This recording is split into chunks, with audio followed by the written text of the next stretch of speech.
Good morning, good afternoon, good evening, ladies and gentlemen, wherever you may be in the world. Welcome to today's conversation on Gift of Healing TV. I'm Sara Jane, and my co-host is Scott Holmes. Scott, welcome. And Scott's in Hawaii. I'm in the UK. Welcome to Sunny, Peiming Sun, who's in Taiwan. Hello, Sunny. Hello, greeting from the East. And also to our other guest, Jos Smeets, who's in the Netherlands. Hi, Jos. Hello. Thank you all for joining me. Now, we've had a few problems with Scott's link. So when he's going to speak, he's actually going to turn his camera off so that we can hopefully hear him. Okay. So please, just to let you know that we're not losing Scott, we're actually gaining his voice. So Scott, thank you for joining us, because I know you're on your honeymoon, and I am so grateful to you for joining us during that. So I'm going to say welcome to our guests and say to both Sunny and Jos, please share a little about yourself and why you felt drawn to have writing in the chapter in our book, I didn't become selfish, I became harder to manipulate. So we'll start with you, Sunny.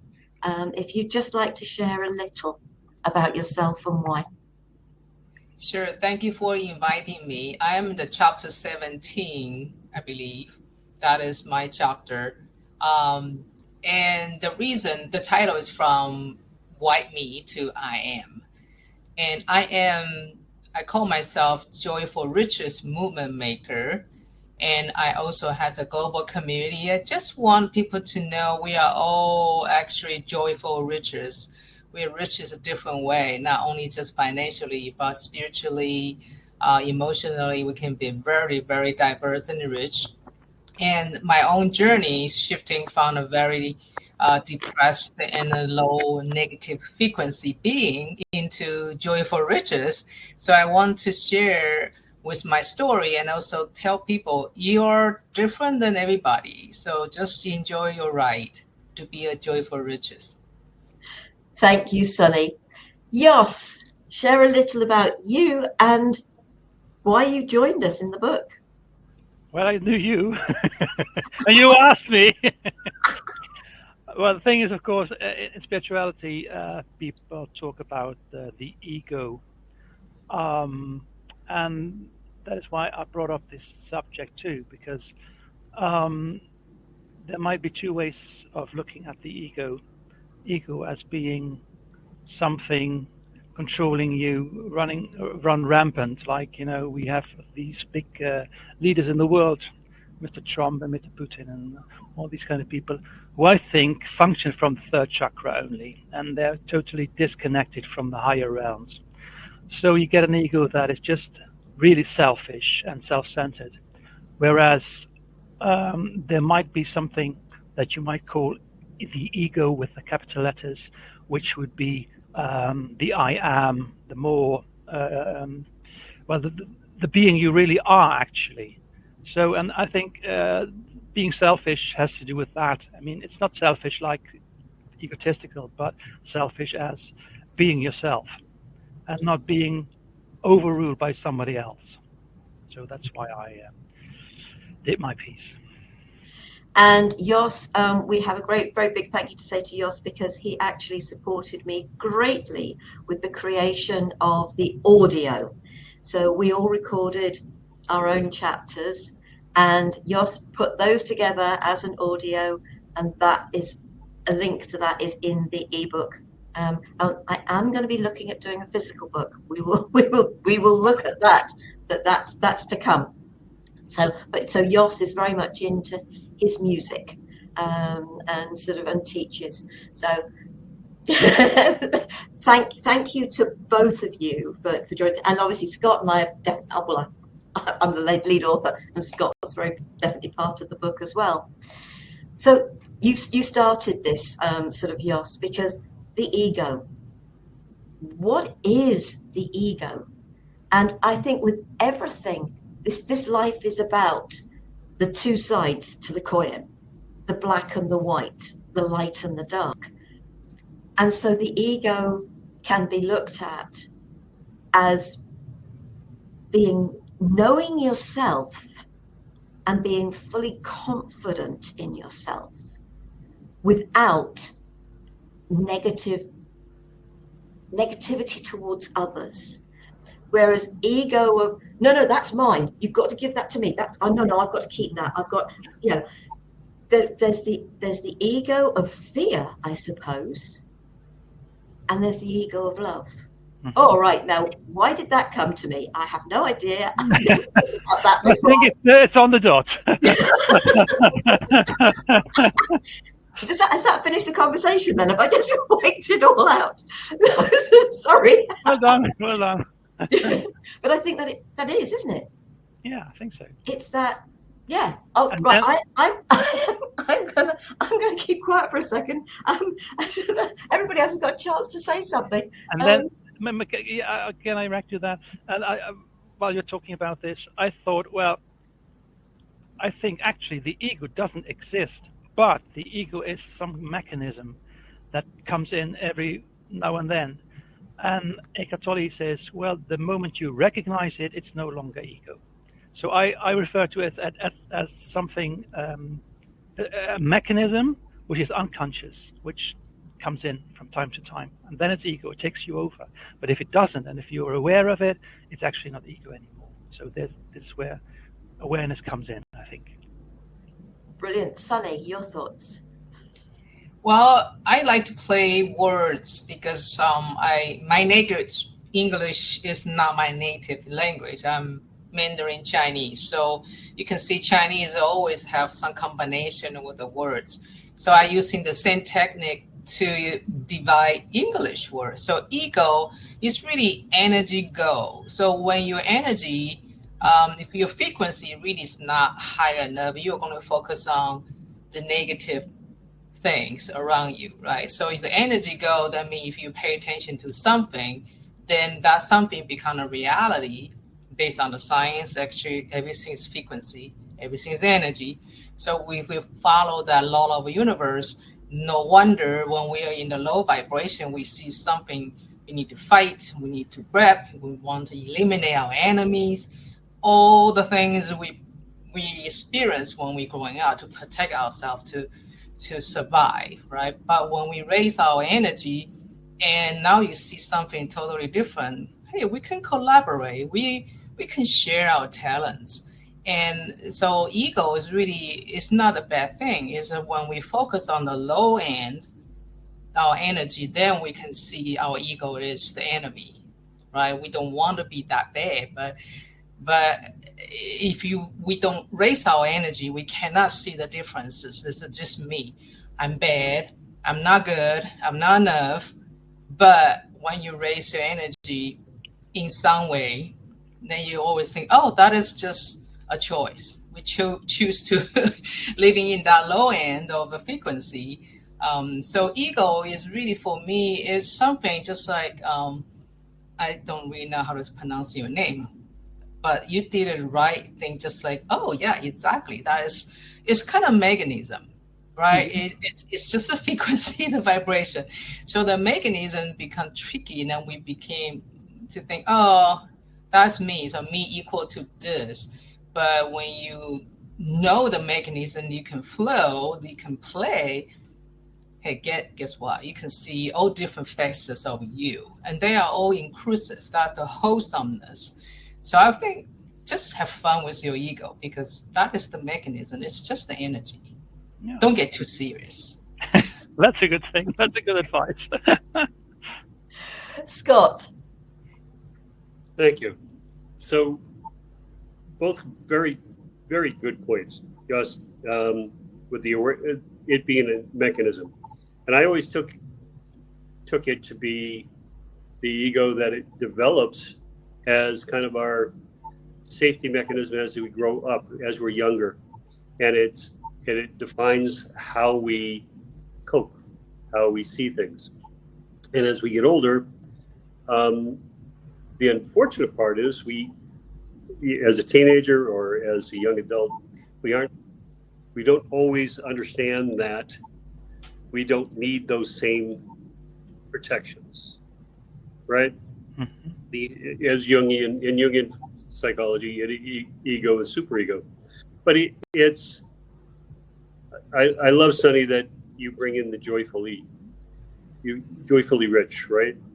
That when you get to a certain awareness, you have an understanding and for gratitude, you have an understanding and are able to really enjoy the present rather than living in the fear of the ego.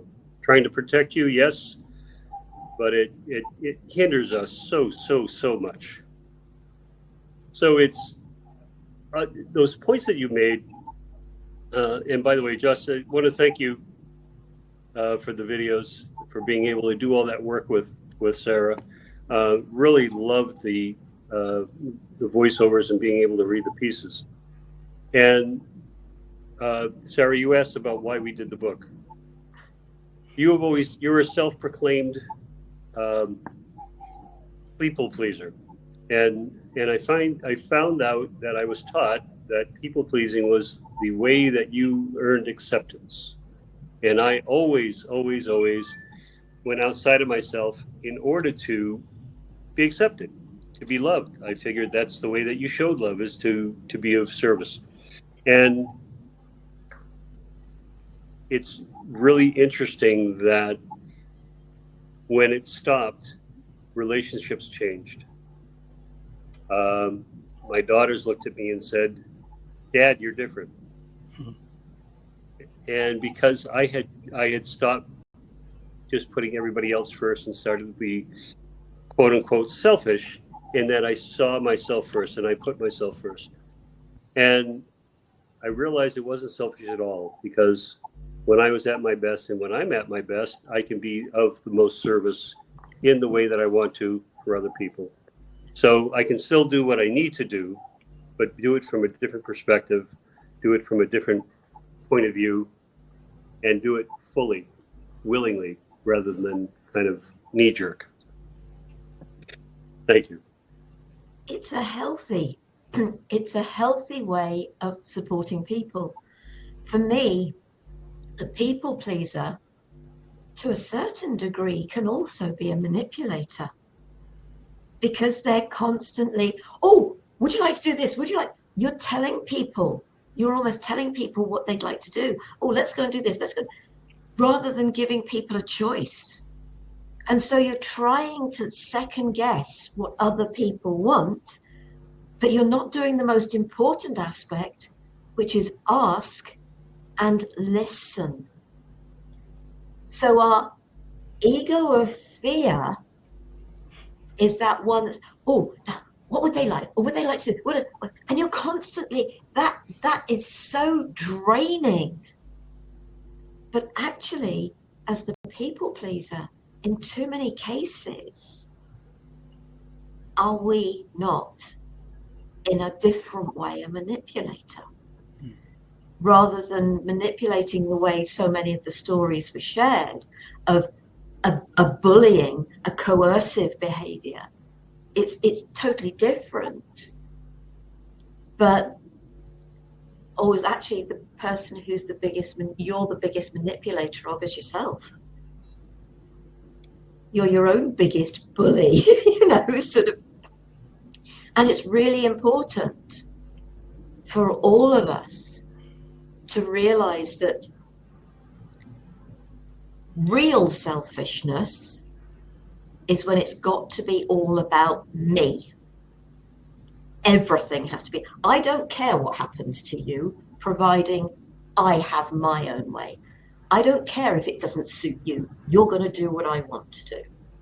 You know what? What's it called again? Oh my God, I forgot the name. Krishnamurti says, he makes this clear distinction. I was doing that as well. He says, "I don't mind what happens," instead of "I don't care what happens." That's just in these simple words. And of course, mind being the monkey mind, which is another name for me for the ego, because we refer to the monkey mind or the ego. It's that fear-based thing that stops us from being true to ourselves. Scott, you talked about, as we get older, we haven't changed the role. I believe that our monkey mind ego, whatever you want to call it, its initial role is our protector. Because we have to learn not to touch the thing that's hot or the thing that's sharp, not to jump off a 10-foot wall and not expect to get hurt, sort of climbing trees and falling out with broken arms and legs and whatever. Those things, we have to learn that there are dangers, and they're real dangers. The sad part is when there are circumstances that occur and we don't understand the circumstances that have prevented things that we would like to have happened. But as a child, we just feel let down.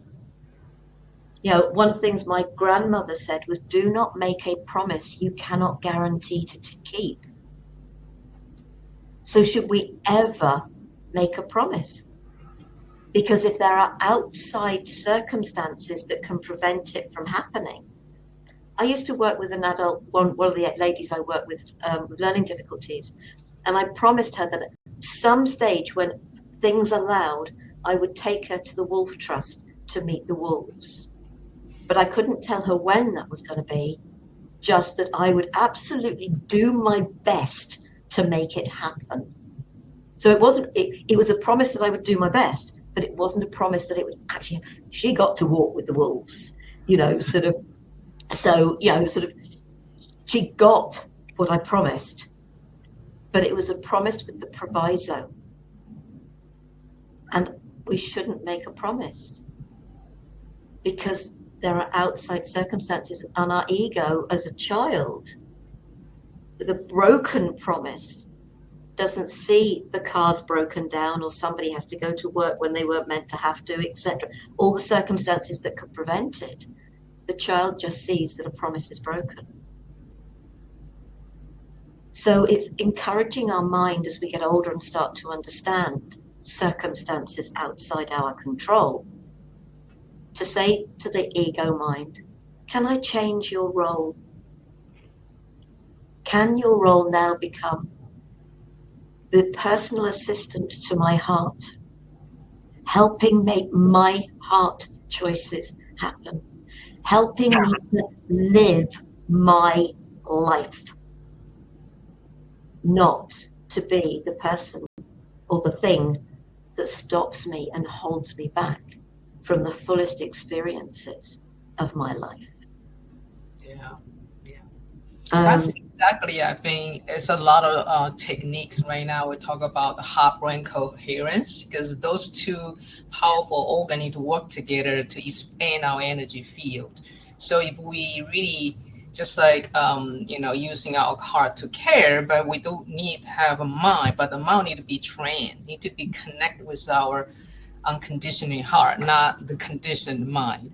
I think that's how we are overcorrect. Sometimes because we're too logical. So it's logical is not a good thing. We shouldn't use our left brain. We should just totally go spiritual. We want to be creative. We want to be just wired as much as possible.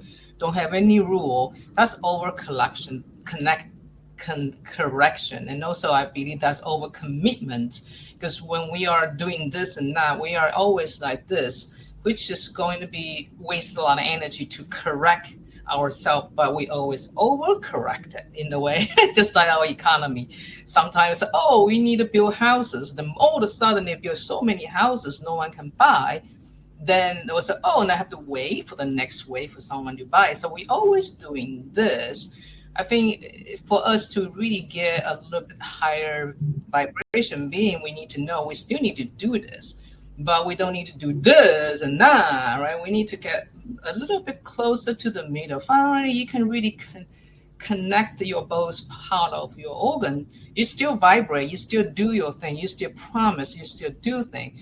But when you say that, it's not because you need to please other, you will, you fear, so I have to say yes all the time. But if you connect your heart, you pause to respond.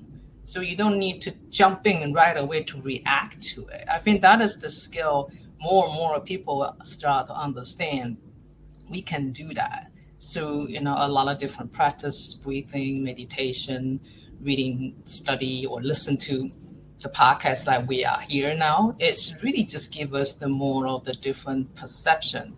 So then we know we are in control. We are 100% of responsibility for who we are today. So if I don't like who I am, I don't like to see the mirror like, oh, I just don't like this person, then we are responsible to say why we happen, right? But we need to go back to the innocent kids to love them first, right? Other than to say you lousy guys. I've been through a lot. I don't like myself. I cannot see myself in the mirror for so many years. But recently, I just look at I like my gray hair. I like, this is great. I just different me.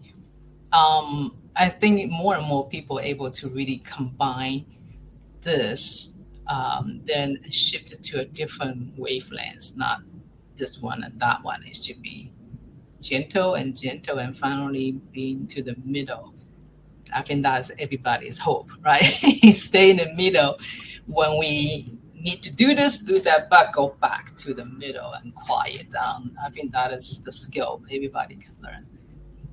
Jos? Yeah, I was thinking, I brought up this subject, ego, but there's some other aspect I would like to talk about, which is what I call a spiritual ego. And I think it just is what you're talking about, Sunny, about if you really combine the heart with the crown chakra, it's okay. But I see people who call themselves spiritual, who only talk from here, and it's not felt. So if somebody dies, if someone says, "Oh, it's for the best," and this person is just very sad, and that's the least. That's the last thing you should say to them, So, what I wrote about in my chapter is, and it's in different words than you say, Sunny, but it's the same thing. Ram Dass talks about living on more than one plane at the same time, and that works for me. So I'm living from two planes, which is the normal plane, the physical plane, and the spiritual plane at the same time. So you can always look at things from two aspects, from two different planes, and that works for me. So and there's always this connection. I mean, I can see it on the pure human plane, or I can see it from the divine plane, and that's okay. And so all life is between these two planes for me, and then it works. But what I see with spiritual egos are people that are talking all these things which are true, which are spiritually true, but you feel it's not authentic. So that is why this quote by Muji is, yes, this is true, but is it true for you?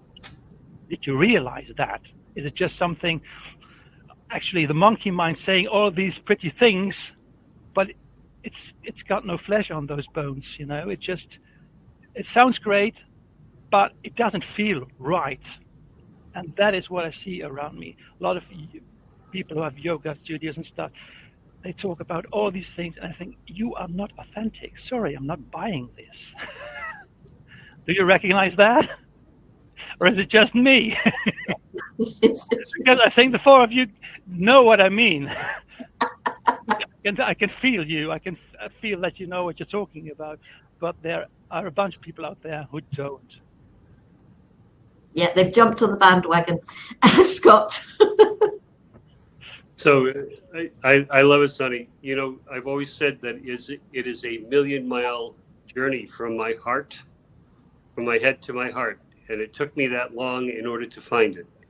And that is when I became authentic. That is when I became spiritual. That is when I became, and I found myself. I love that what you were saying us about the being able to see it from different perspectives and be able to because you have to feel.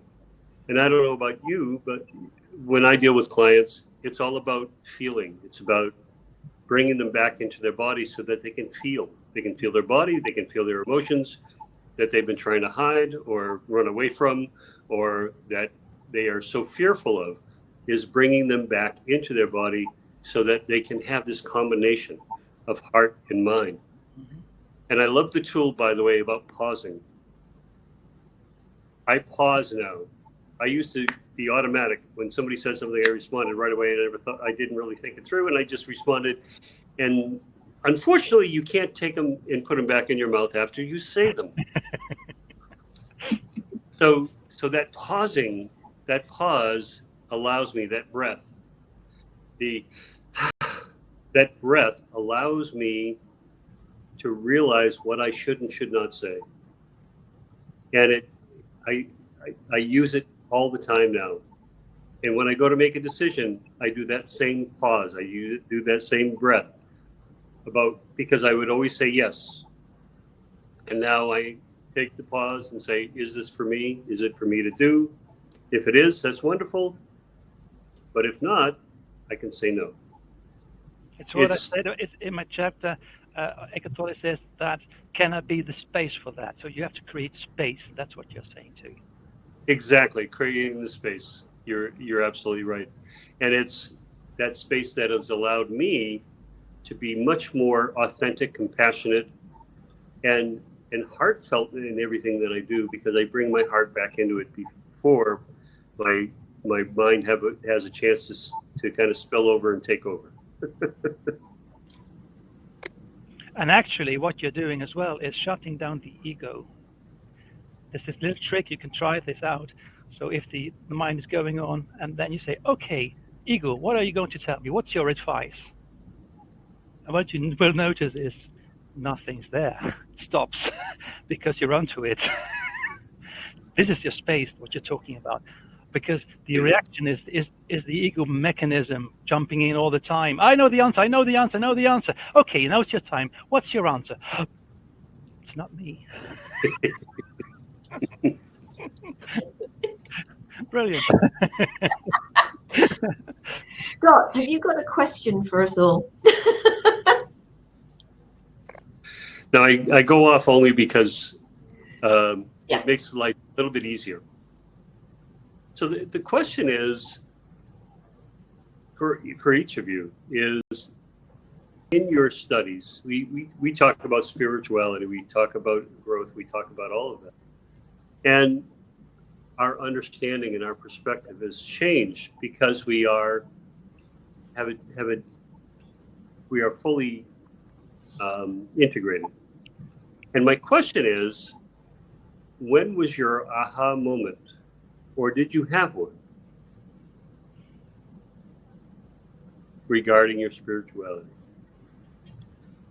Okay, so you share yours first.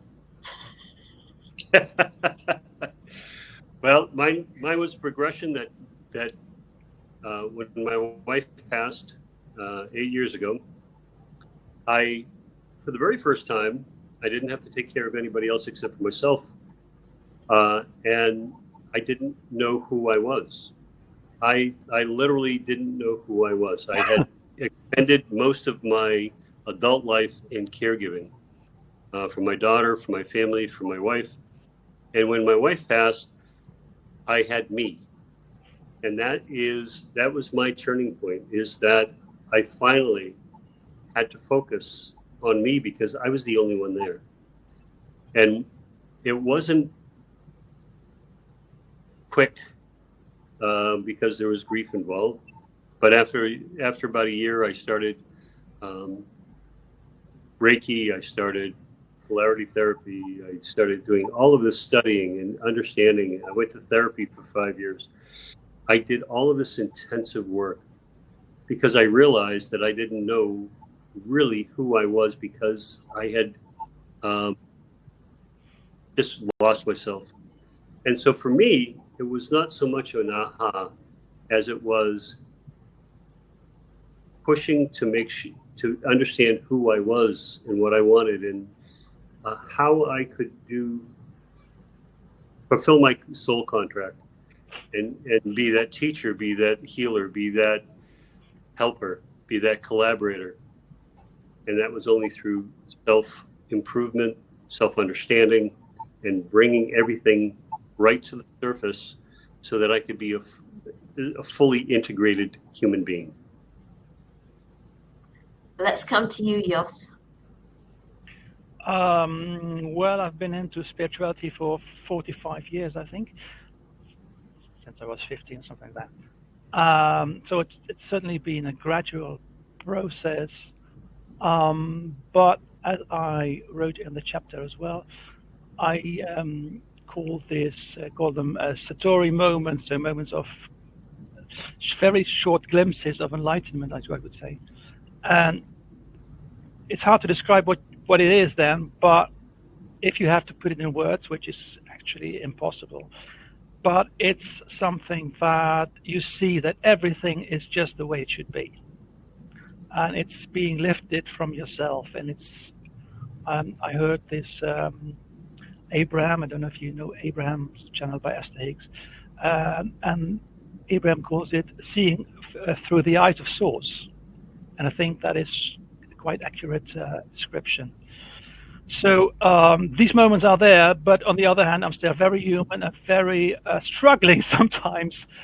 But the thing is, the ego mechanism and connected to that, maybe don't know if you're aware of the pain body, so, another mechanism that Eckhart Tolle speaks about, which I thought when I heard about it in 2010, I think, was very very nice description of this mechanism, and that helped me a lot.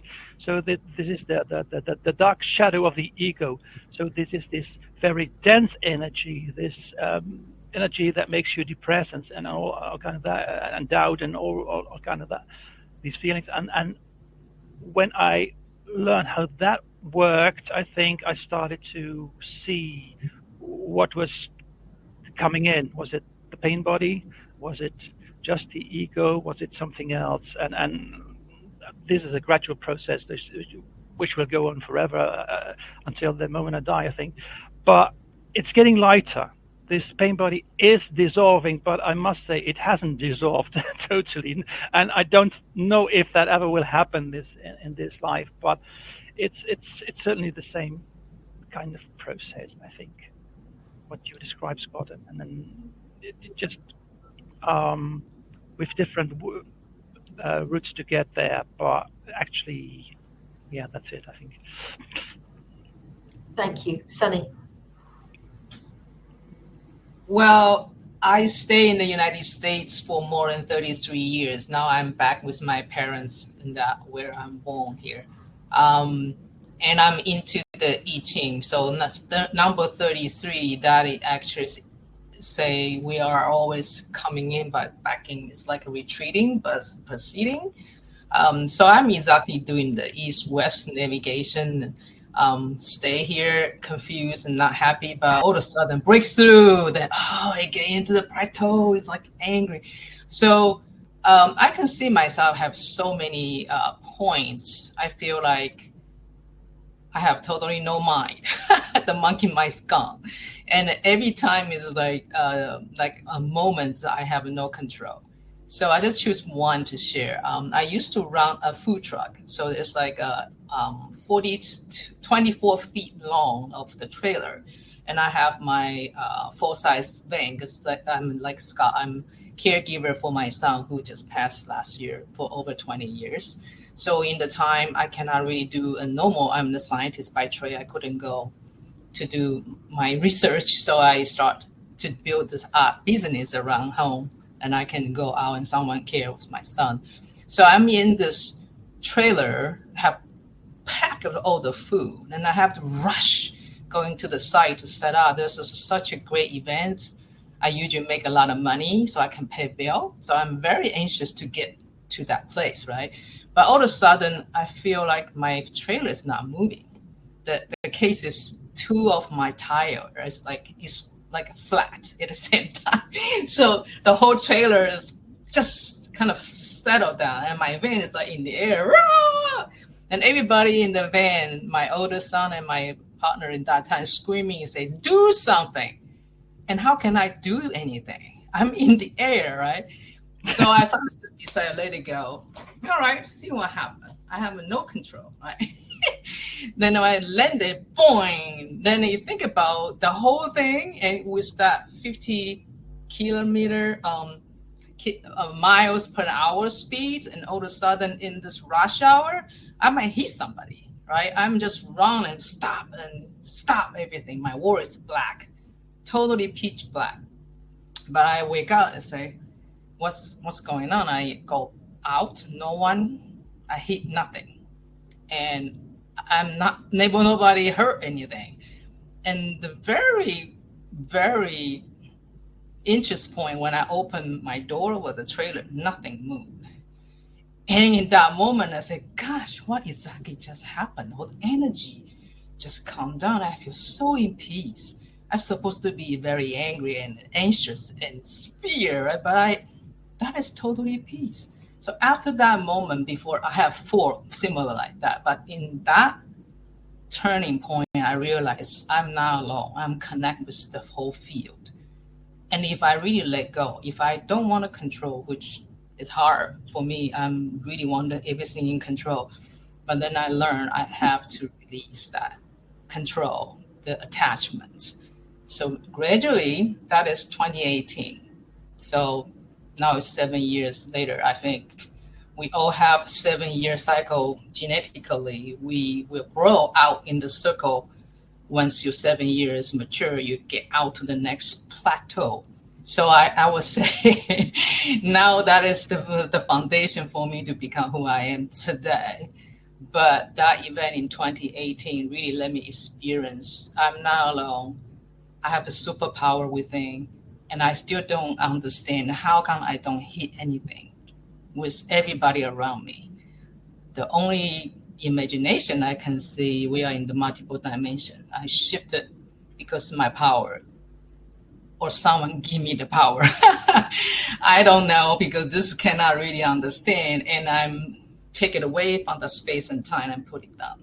So I didn't hear anybody because I'm not supposed to hear anybody. This is just my lesson for me to understand. I hope that is not too woo, but it's just really happened to me.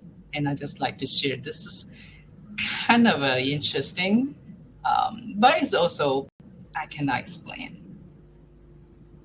It's trusting, isn't it? And I suppose I got exactly what you were saying, Scott, about sort of, I had no idea who I was. None. From going into people pleasing at such a young age, it was never ever about me. I was also raised Catholic, and obviously with everything that was taught there, I went to a convent. So it was just like full-blown experience. My godmother, the loveliest of ladies, was a nun. So and if my mother had been able to, my godfather would have been a priest, but he wasn't allowed to be my godfather.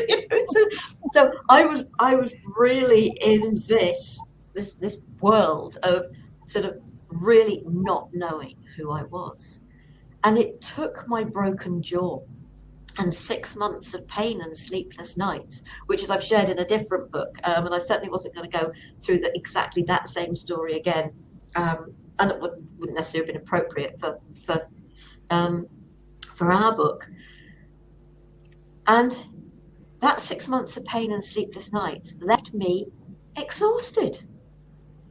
Now, gratefully, I never had children, but I was still running a home with a husband who'd come home from work, sit and watch the television, waiting for me to come home to cook tea, because he had no idea how to do it. And it was just like, so I was running the home, I was working full time, I was actually studying accountancy at the same time, and a people pleaser. And I couldn't keep doing it. I just couldn't keep doing it. And the accountancy went first. But then the people pleasing started to go, because that is what took so much of my energy. But that also eventually resulted in the end of my marriage. And as I finished my marriage, I got told the company I was working for was getting taken over. Once I had the confidence and the courage start letting go of the things that should no longer be in my life, the universe chipped in and said, right, we're taking the job as well. Because I wasn't meant to be doing that. Although actually, they got taken over by a company that is where I now live. And that's how I got to be where I now live, down in Bournemouth. When we have, and I didn't understand any of this at the time, but when we have the courage to let go of the things that don't serve us any purpose anymore, that it's time to let go of, the universe will fill that space. And that's part of the learning. But one of the most important things was that day I was standing in the kitchen and it was a light bulb. Why am I worrying about what other people think about me when they're not? Who am I to think, and I don't mean this nastily, but who am I to think that everybody else is thinking about me? They have got so much going on in their own lives. They haven't got time to think about me. And if they are, then it's about time they started living their own life, you know. Because if that's the most important thing in their life, then bless them, really. It was like me being the people pleaser. Never thinking about me, but always worrying about other people. Let go of other people. Let them live their lives. Support them when you can, but learn to say no to them as well. Oh, Sarah, will you do this? Will you do that? Will you do... Actually, no. And understanding you do not have to give a reason. Because how good do we get at, oh, how do I say no to that? What reason can I give that I can't do it? Rather than, I'm really sorry, that doesn't resonate with me. Or, no, sorry, I can't do that.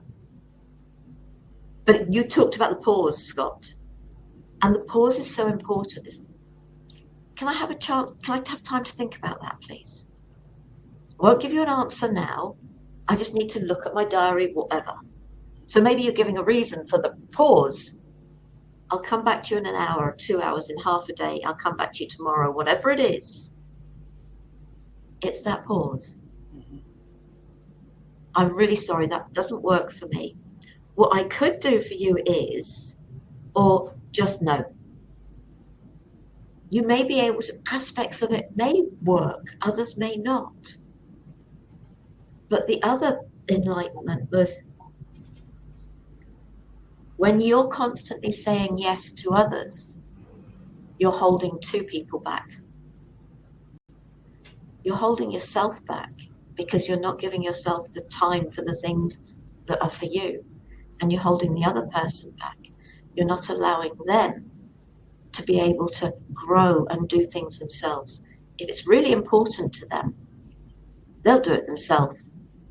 Or they'll go and find somebody else that'll do it for them. So it's being able to step out of that ego of how important am I? The only person I should be important to is me, not anybody else, because we should all be important to ourselves.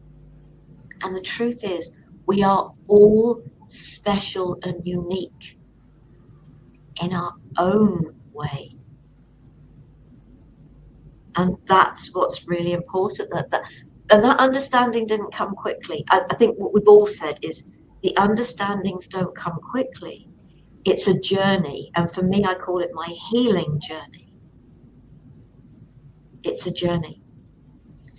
And I know we haven't used the words lower self and higher self because we've very much gone into the ego. But it is a lower self. It is a higher self. So thoughts. I'm going to come to you, Sunny. Your thoughts on that? Well, if we all in wholesomeness, there is no higher self, there's no lower self, it's just self, right? But before we can really become wholesomeness, we need to explore our lower self, then understand that is not us. And we can also call it the dark night of the soul, right? If we don't go to the contrast, we always want to be bright and shiny, then we don't even know there is a improvement we can do, right? So for me, the lower self, before I can really see myself as a whole, the lower self is the first things I have to accept. We are not perfect. We all have different techniques and talents, but we cannot be somebody else. But most of us want to be somebody else because they are shinier, they're richer, they're beautier, more beauty, whatever the reason you want to admire them as a role model. But that is because you put yourself down. We automatically put ourselves into a lower side. We admire others, regardless what the image you have. Even with spiritual teacher, you still lower yourself. When you lower yourself, you stay in your lower self. You need someone to save you. You need somebody to give you the power. That is, I call the must step. Everybody needs to stay there until you realize you don't need to. Mm-hmm. But that is the big jump, right? That's really quantum leap. It depends on how much we want to take the risk and let go of the control. You can leap any moment you like. But that's lower self, to me, understand. I live through all the lower self. But the higher self and the other way is always there. I like a spiritual teacher, Moji, who is a Jamaica spiritual teacher. He liked to use the story and pictures. I like the way he say, think about a big tree. There's a bird on the topper tree and the lower tree. And the topper bird can see exactly identical birds running around and taking care of their life, business, whatever. But the higher birds, they just kind of look at this and say, oh, yeah, sometimes we'll help a little bit. But it's the same thing. It's the same self. It's just when you have a vibration differences, you can see yourself in a different way. I like the way he described the lower and higher, but again, we are still this identical self. It's just a different viewpoint to experience life.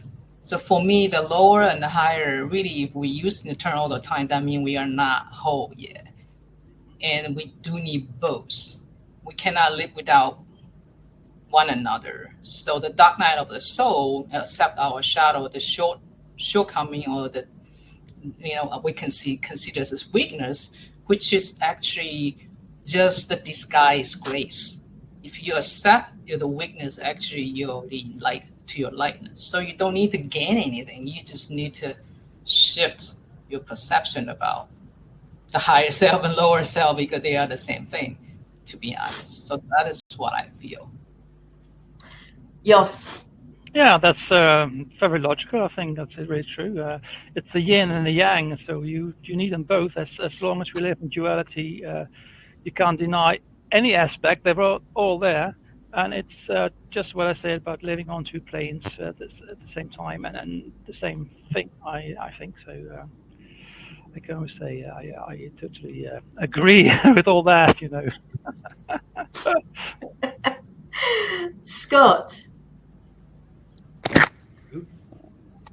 So lower and higher self, what I found is that a lot of people use the term shadow work and shadow self about those dark aspects we carry in a bag behind us and we drag behind us. And those are lower, that we have not resolved, that we have not dealt with, that we have not accepted about ourselves. And bringing those into, isn't that the fear of, we don't want to deal with that, the person we looking at in the mirror, we see that dark side, and so therefore they're not who we think we should be, or we don't think we're enough. And when we're tying everything together, I call it about being present, being fully present, and with all aspects of yourself. And I love, Jos, when you said, you ask, oh, well, all right, the ego mind is going, and then you said, well, what really is the answer? What's the opinion? There's silence, because it's actually you in your heart that you're going to get the answer from. And that really, all the aspects that we have of ourselves, and there are so many, and with the experiences we've had, are they, and Sarah and I were just talking about this today, about is experience the way that the things that we hold, is it the reason that we're here in this 3D, that we're in this, in this life, and we're made to experience it? And are they meant to be as heavy as they are? Isn't it the experience to bring you to the understanding, so you come to the next level, so it's the education of it and understanding the life we're supposed to be experienced here. So I don't know if that explains everything, but the different aspects and everything that you said about the miracles of life, Sonny, and the fact that no one was hurt, no one was killed, and everything was okay in that experience. And I have also had those experiences where you just don't understand the why. You just know that it happened, and you're so grateful that there wasn't anything bad that came out of those circumstances.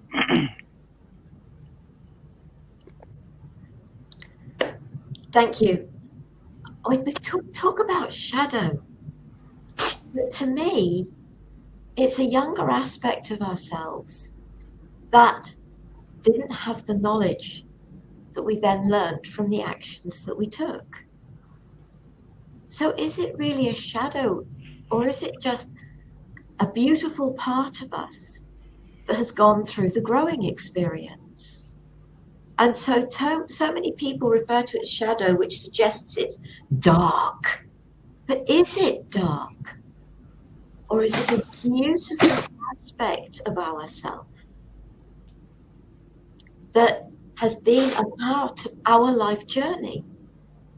An aspect that wishes to be heard, to be seen, to be listened to, so that it can grow with us. The hurt and pain that aspect has gone through, and I know I use this so many times, the quote by Alice Little: as a traumatized child, we were desperately waiting for the adult that would come and save us. What we didn't understand was that it would be ourselves as an adult. We are the only ones that can heal those aspects of ourselves, help our younger self to feel seen and heard. And with all of us in our own unique way, we can support people to do that, to heal ourselves. My confidence from being a people pleaser is because I've helped my inner child. I've helped her to feel seen and heard when she didn't feel seen and heard. And as her confidence has grown, so has mine. My confidence comes from my child, not from the adult and the ego monkey mind. Or it does come from there, but it comes from the higher self for supporting that aspect that we agreed. For me, my understanding is we agree to the experiences we have. They are our chosen experiences. To be able to live the life that we live and be here for the things we're here to share. We're not doings, we're beings. So yes, there are things we do to be who we are, but the important aspect of ourselves is the being. And for me, our soul, spirit, whatever you wish to refer to it as, that higher self, that higher consciousness has chosen the experiences that this physical being is having. Well, we're coming to a close, so I'm going to ask everybody, is there anything that we haven't touched on that you would like to share? So you're sorry. jumping at the bit there, so carry on. Talking about it, the word that came to my mind was the veil. The veil. So we've all become veiled before we came here. because without the veil, we are all enlightened and all knowing. So we accepted this veil, and that you can also call the pain body or something like that. But it's all the aspects that we don't know about that hinder us in our daily life. But it's certainly something more or less chosen. From the human perspective, you would never say that I chose that, but spiritually, I think we all agree to that. So, just wanted to add that. I think it's the veiling that we underwent, or all of us.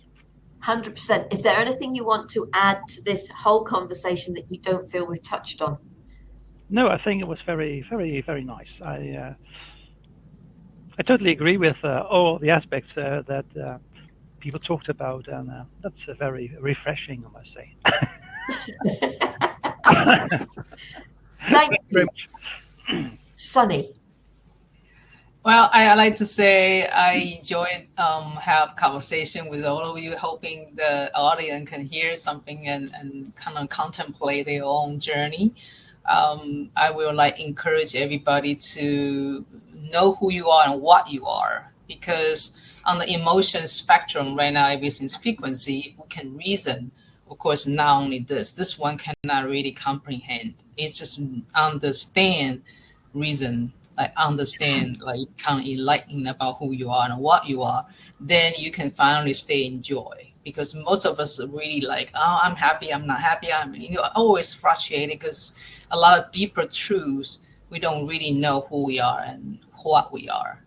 And there is so many tools, but regardless tool is just the pointing way. But we are the power. We are the tool. If we can go using our body, our experience, and wisdom, because wisdom is different than knowledge, then we can finally get to the point to really totally 100% responsible to our life and accept who we are and what we are. Because everybody, we are not looking for the answer, because you cannot define you in an energy form, right? You can be fluctuated in seconds. So my advice for people really in the spiritual journey, don't find a destination. There's no destination. It's just evolving and transcending. So if you are enjoy the process, you might have the reason to stay in that process. But if you're looking for destination, it will be a lot of hardship and weight and frustration, all that. So you don't need to have added to your life is already busy, right? So focus on the process and acceptance. That's what I want to share. Thank you, Sunny. Scott. Absolutely, Sunny. Accept and allow, and most of life comes very nicely. And this healing journey that we're on, it's all about joy, about the joy, gratitude, compassion that we have in life, and it makes everything worth living. Thank you. So basically, folks, enjoy your life. You're here to enjoy, to experience, and there is good in everything, even if you can't see it at the time it's happening. So I am going to say, 100%, my broken jaw was the best thing that ever happened. It wasn't at the time, but I'm so grateful for it today. I want to say a massive thank you to all three of you, because yes, it's the morning here in the UK. It's the morning for Jos as well. It's the early afternoon for Sunny, and it's the evening for Scott. But yesterday evening for Scott, as far as we're concerned. So thank you to each and every one of you for joining me for this, for joining us for this program. Absolutely brilliant. I love these conversations. I love the perspectives that each and everyone shares. Next week, I'm going to be joined by Jean Voiced Art, who is doing a new book, Expressive Arts, and we're going to be talking about In the Flow and Ready to Go. So she's joining me for an interview next week, and we've got more of these conversations, today's conversations coming up with more of the authors. So I hope you will join us for those sort of in the coming months. Take another item for the next book, being in the flow. I can write a chapter about that too. Can't we all? Seriously, will there be other books? Let's get through this one and the gathering we're talking about doing, getting the actual physical book out there. And I'm not saying there won't be another one. We will see. You brought it up. I know. I just reacted to what you were saying. You take care, folks. Be safe, stay well, enjoy the rest of your day or evening, and I'll see you again soon. Namaste, sweet souls. Thank Bye. you. Take Bye. care. Bye. Thank you so much.